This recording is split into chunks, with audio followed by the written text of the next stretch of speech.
Okay, so good day guys. So this particular video lesson will be discussing the activity that you performed yesterday, which is all about the different parts and function of the male and female reproductive system. So going back with the activity that you had, so the objective of that activity is to identify the different parts and function of the male and female reproductive system. So without further ado, let's start now with the male reproductive system. So from the diagram and from the activity that you had yesterday, so the first one is the vas deferens, which is a tube through which spermatozoa leave the testis and enter the urethra. Now, when we are talking about a spermatozoa, this is the sperm cell. And if you'll be looking into our diagram here, this is the vas deferens. So you have here the testicles, and then this tube-like structure here is the vas deferens, and it passes through several organs, such as uh, let's look back to its origin. So sa testicles, and then it also passes through here the seminal vesicle. It also passes through the prostate gland, and then eventually it will go in the penis inside the urethra. Now, take note guys that the vas deferens function is to provide a pathway or daanan ng sperm cell na magmumula sa testis hanggang sa ito ay makalabas sa katawan ng lalaki. Now, we have what we called as a procedure which we called as a vasectomy. No, it's basically birth control method in which kung titingnan niyo po sa ating diagram, ito po, no? So si vas deferens po ay kinakat. Okay, so kinakat po siya. And then dito rin po, no? So for a closer look, si vas deferens po ay kinakat. So bakit? As I mentioned a while ago, it's a birth control method. So pag nag-undergo na po ng vasectomy, ang isang lalaki, hindi na po siya makakabuntis. Though makaka-experience pa rin po siya ng ejaculation, pero yung ejaculate na lalabas sa kanya ay wala na pong lamang sperm cell. Okay, so that is for vasectomy. Now, the next part that we will discuss after the vas deferens is the penis. It consists of erectile tissue and blood vessels, and the main purpose is to deliver semen into the female reproductive system or with the female reproductive tract. So perhaps the most common, or should I say the most famous part of the male reproductive system is the penis, because no, pag tinignan siya kaagad yung unang nakikita. Now, ang trabaho niya po is to deliver or to transmit the semen to the female reproductive tract. Now, take note guys that the penis have no bones. No? Wala po siyang buto, though siya po ay nag-e-erect. No? Tumitigas po siya at tumatayo, pero wala siyang buto. So, bakit po? Kasi po, penis is composed of erectile tissues na kung iisipin natin, these erectile tissues are like ano po no, empty bags that are found in the penis. So, ang nangyayari po dito sa mga erectile tissues na to ay napupuno po siya ng dugo pag yung isang lalaki po ay na sexually stimulate. Okay? And that is the reason kung bakit po siya nag-e-erect. So with that, no, meron din tayong tinatawag na condition na erectile dysfunction kung saan yung isang lalaki ay nahihirapan ma-achieve yung erection. So in short, hindi po siya tinitigasan or hindi siya tinatayuan ng penis. Now, bakit po? Now, maaari po no, or natural sa mga lalaki na nagkakaroon po ng erectile dysfunction habang sila po ay tumatanda. Ayan. So, and then, take note guys that sa dulo po ng penis dito, dyan po natin makikita yung tinatawag nating head of the penis. Okay, so how do we describe the head of the penis? So, take note na yung head of the penis po ay rich po siya ng nerve endings. So, with that, ang tendency po ng head of the penis ay very sensitive. So, mahawakan lang po or matouch yung head of the penis uh, will be triggering no? Yung sexual pleasure or sexual stimulation na tinatawag natin sa mga male leading to erection. Now, yung dulong part ng penis or dun sa may bandang head of the penis, as we all know, boys, yun po ay nababalot ng flap of skin na kadalasan po ay tinatanggal sa process na tinatawag nating circumcision or pagtutuli, no? And ang purpose po nito ng circumcision is for hygiene. Bakit po ba? Kasi po, ang tendency po, pag hindi po natanggal yung skin na nagko-cover dun sa head of the penis, pwede pong mag-accumulate yung tinatawag nating smegma sa ilalim or dun sa underside ng head of the penis na maaaring mag-cause ng odor or pag nagkaroon po ng accumulation doon, pwede siyang mag-cause ng infection. So, ano po ba yung smegma? So, ano po siya, no? Parang dumi. Or kung isipin natin, para siyang libag na naiipon doon sa ilalim ng head of the penis. Okay, so that is for the penis. Ayan, yung smegma na sinasabi natin kanina. Now, the next part that we have here is the urethra. So, it's a tube through which semen is ejaculated and urine is exerted. So, kung titingnan po natin sa diagram natin, ito po yung urethra. So, makikita po natin siya sa loob ng penis. Now, take note that yung vas deferens na diniscuss natin kanina fuses with the urethra. So, tinatawag po itong common passageway of urine and semen. Ibig sabihin, dumadaan po dito, merong dalawang bagay na dumadaan sa urethra, no? Yung semen at yung ihi. Now, with that said, yung urethra po ng mga lalaki ay very acidic dahil po dinadaanan siya ng ihi, which is acidic in nature.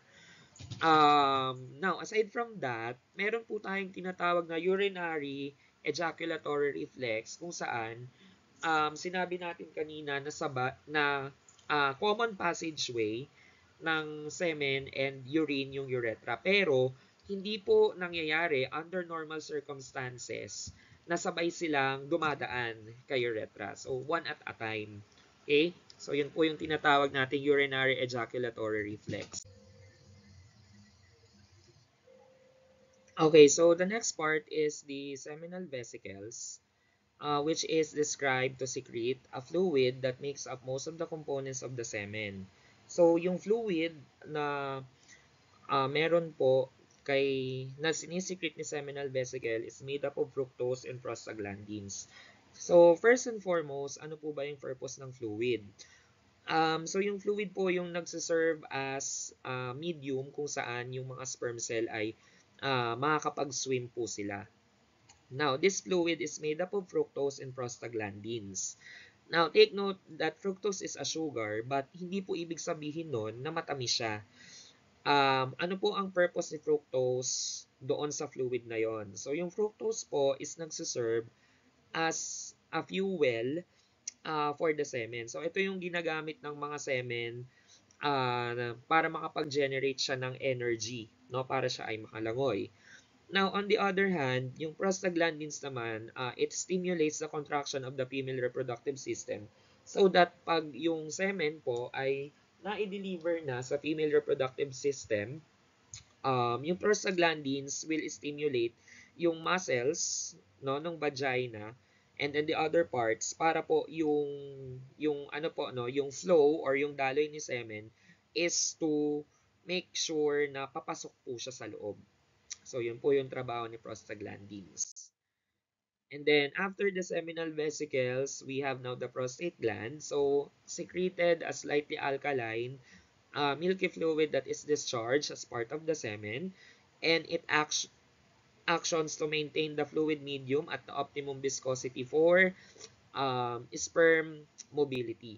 So, kung ano po, no, ang purpose naman po ni prostate gland, siya po yung nagsisecrete or yung nagre-release ng tinatawag po nating pre-ejaculate na ang purpose po is para yung part dito, no, ng urethra na dinadaanan ng ihi, i-neutralize niya po yan. Kasi po, ang sabi natin kanina, urethra is acidic So ngayon, si prostate po is basic or alkaline. So pag nagsama po silang dalawa, man-neutralize po yan. No? Hindi na siya magiging acidic. So bakit po na kailangang maglabas ng pre-ejaculate bago magkaroon ng main ejaculation? Ang reason po kasi kung magkakaroon po agad ng main ejaculation at dumaan siya dito sa urethra, acidic po yan. So ang mangyayari po sa sperm cell na makikita natin sa semen, maaari po silang mamatay dahil sa acidity ni urethra. Okay, so yan po yung trabaho ni prostate gland. Nagsisecrete po siya ng tinatawag nating pre-ejaculate. Now, ito ngayon yung semen na tinatawag natin. So ano po ba yung composition ng semen?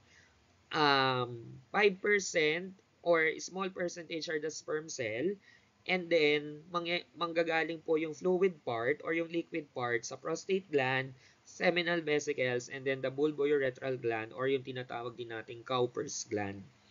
Ayan, so yung seminal vesicle po, no, yung nagko-comprise ng 60% ng fluid, 30% comes from the prostate, and 5% from the bulbourethral gland.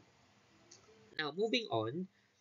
So, after that, we have now the epididymis. So, it's basically, epididymis is inside the testicles.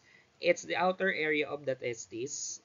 So, ano po ang purpose ni epididymis? Sperm or the immature sperm stay here for complete maturation and gain the ability to swim and fertilize. So, yung mga bago po na sperm cells na produce ni testicles, no, immature pa po sila, they don't have yet the ability to swim. So, anong mangyayari sa mga immature sperm cells na yon? Bago sila ilabas ng katawan, pupunta muna sila kay epididymis para doon siya mag-mature. Okay? Yan. So, ito po yung itsura ng epididymis. So as we said a while ago, nasa loob na po siya ng testicles. And kung mapapansin nyo, para po siyang para siyang isaw or mga coils, no, buhol-buhol na tube-like structure. So diyan po natin makikita yung mga immature sperm cells na nag-undergo ng maturation. Yan. So, ito naman ngayon yung sperm cell. So, the male reproductive gametes or the male sex cell. So, dito po sa taas, ito yung general structure ng sperm cell natin. So, kung makikita nyo po, meron po siyang tatlong part. Yung head, yung midpiece, and then we have the tail. Yan. So, alam natin yung tail, ginagamit siya ng sperm cell para lumangoy. And then, yung midpiece naman po, nandyan po yung organelle na tinatawag natin na mitochondria na gumagawa ng energy para si sperm cell ay makalangoy. And on the head, dyan po natin makikita yung nucleus which contains the genetic material or yung chromosome. And yung acrosome naman po is yung ginagamit ni sperm cell para i-penetrate or para butasin, should I say, yung egg cell para siya ay makapasok. Ayan po. Now, next, yan. So we have now the testis. Now, it's the site of sperm and testosterone production. So there are two types of cells na makikita po natin kay testis. So meron po diyang tinatawag na Leydig cells and meron din pong tinatawag na Sertoli cells. So in our succeeding lesson, malalaman niyo po yung specific purpose ni Leydig and Sertoli cells. But then, just to clarify, no, si testis po, ang trabaho niya is gumawa ng sperm and siya po yung gagawa ng male hormone na tinatawag nating testosterone. Ngayon, ano po ba yung trabaho or yung function ni testosterone sa katawan ng isang lalaki? So, it stimulates sperm production and secondary sexual characteristics in male. So, dahil po sa presence ng testosterone sa katawan ng lalaki, nagde-develop po yung kanyang secondary sexual characteristics, meaning nagiging mukha siyang lalaki or yung mga traits and characteristic niya ay nagiging panglalaki.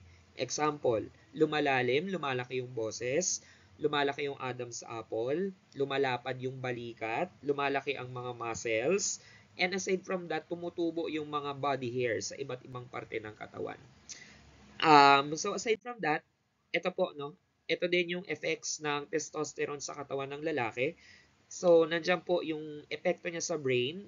So, nagkakaroon po ng tinatawag na increased sex drive or yung tinatawag nating libido.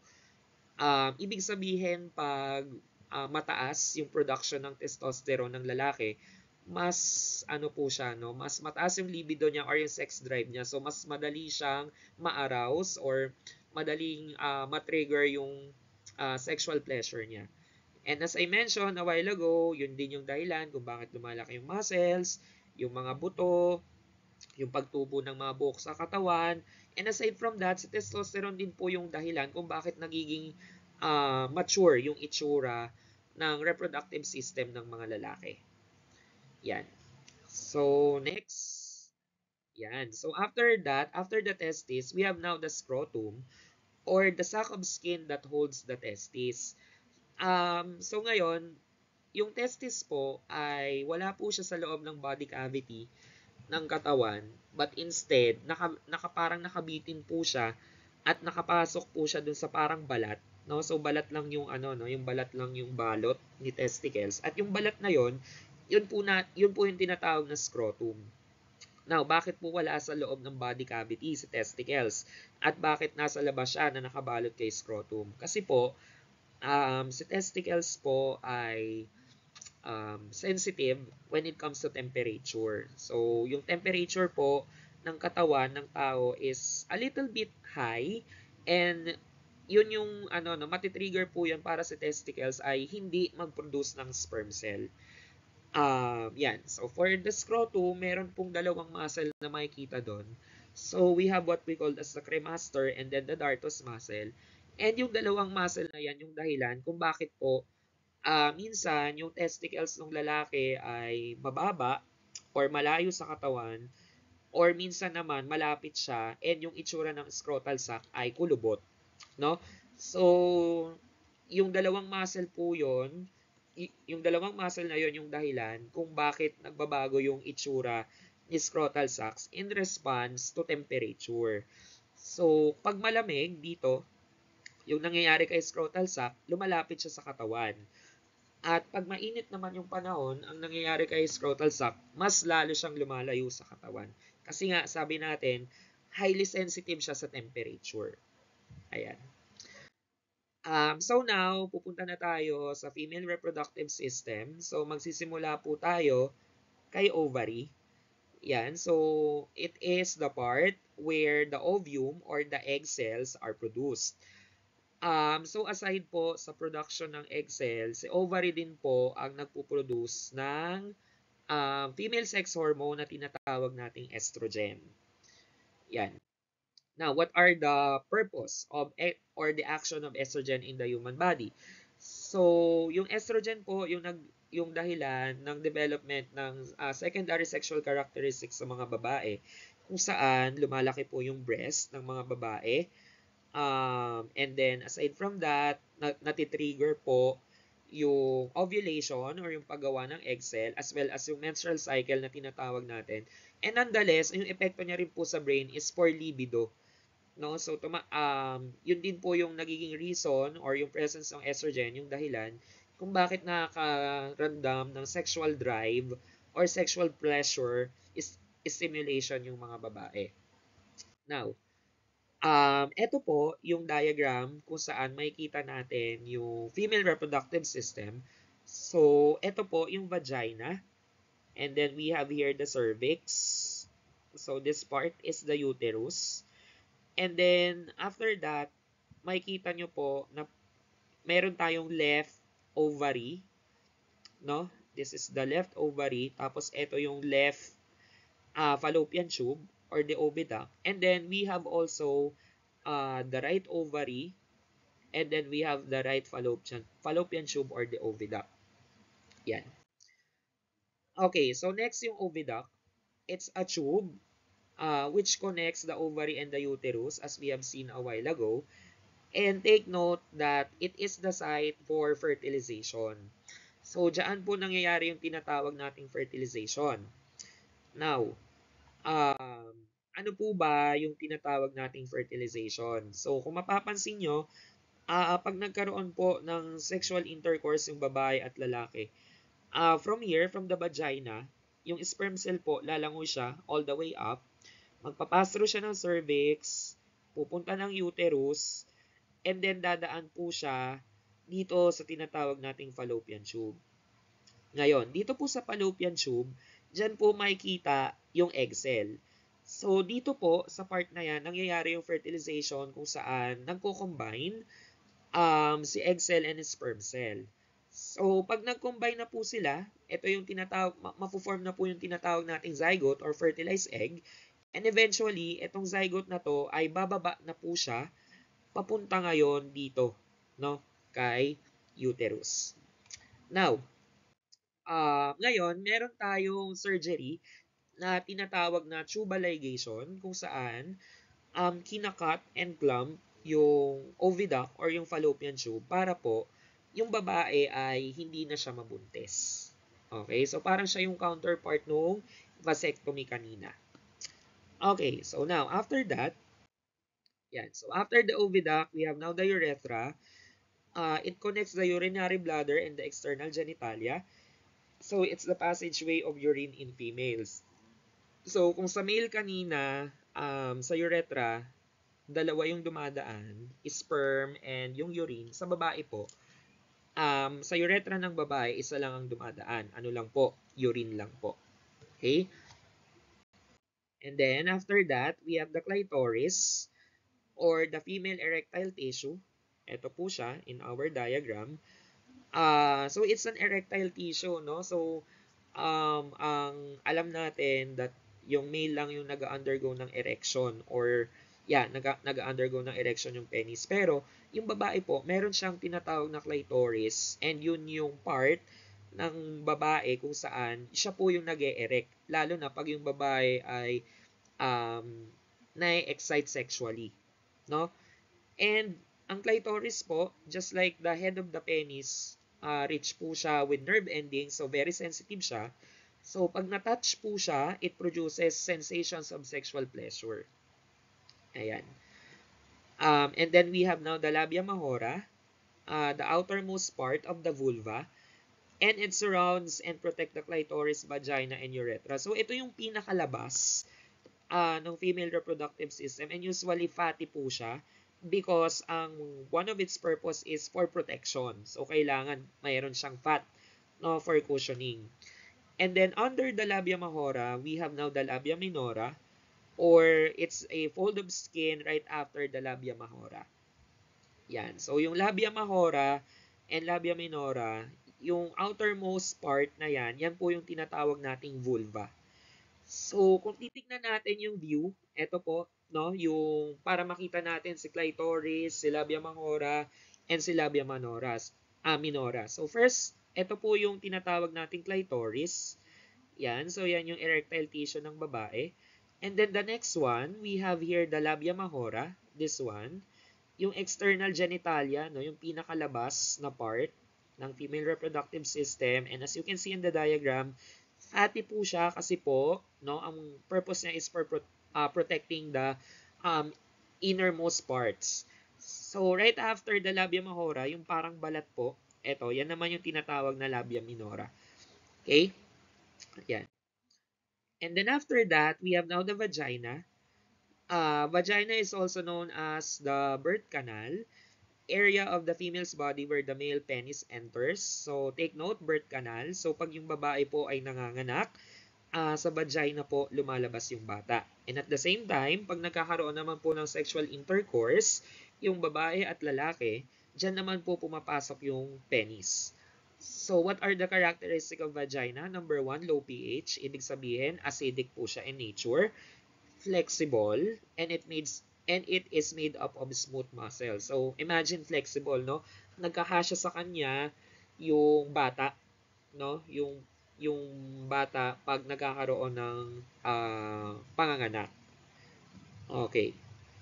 And then we have the cervix, the lowermost part of the uterus, or it is known as the neck of the uterus. So in our diagram, ito po yung cervix. Okay. And then the next part is the uterus, or part where the embryo develops, or in Tagalog, ito yung tinatawag nating matres. No? So dyan po nagde-develop yung baby once na nagkaroon ng fertilization. Ayan. Yan. So, another view para dun sa mga parts na binanggit natin. So, ito yung uterus or yung matres. So, dyan magde-develop yung baby. Okay? Yon. So, yung next lesson po natin is about the control of the reproductive system through the hormones.